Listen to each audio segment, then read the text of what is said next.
আর এই যে 6 জন আছে আমাদের বাইরে, সেই 6 জন তো ভীষণ উৎপাত শুরু করে দিয়েছে।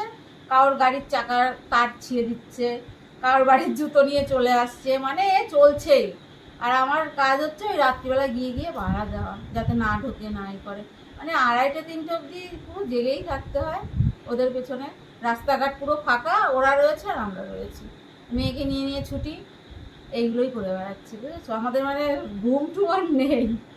আর ওরা বাইরে যাও বা 1 ঘন্টার জন্য ঘুমাই সকাল 6টা 5:30টার সময়। 6টার সময় উঠে আমার মেয়ের ডিউটি, হ্যাঁ, উঠে পড়তে হয়।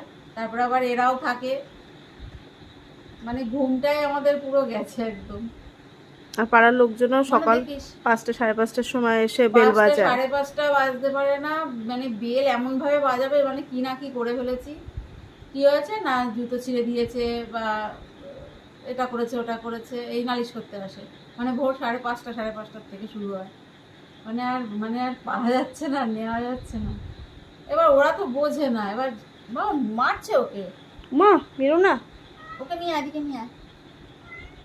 এবার ওরা তো বোঝে না, কিন্তু যারা বোঝে তারা বলে যে কিছু করার নেই, ওরা বোঝে না। আর 2-1 জন আছে একটু, তারা হচ্ছে অবুঝ, কি করবে।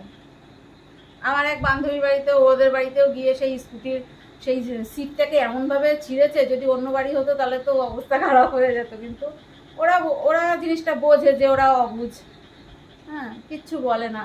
ওদের অনেক ক্ষতি করেছে, তাও কিচ্ছু বলে না। ওরা ভালোবাসে, বোঝে। ওরা ভালোবাসে, ওদের বোঝে। বাড়িতে হ্যামস্টার রয়েছে। হ্যাঁ, তা এবার অনেকেই আছে এরকম বোঝে, কিন্তু 2-1 জন আছে না, মানে কতক্ষণে ওদের ই করবো।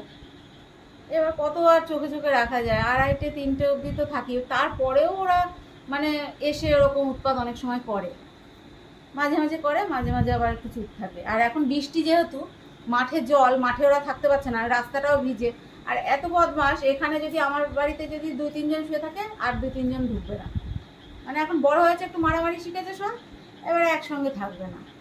যার জন্য এবার যে 2-3 জন বাইরে থাকে, এবার তারা এগুলো শুরু করে দেয়। এই যে যাচ্ছে মস্তান, হ্যাঁ, যাচ্ছে মস্তানি মারতে করতে যাচ্ছে, ওই দেখো আসছে। ওই দেখো দেখো মারতে যাচ্ছে। তো আমার কালুটা খুব ঠান্ডা ছিল, মানে ও মারা গেছে, প্রত্যেকে জিজ্ঞাসা করেছে যে কালু কোথায়, কালু কোথায়, কারণ অসুস্থ হয়েছে, সব অনেকেই জানে।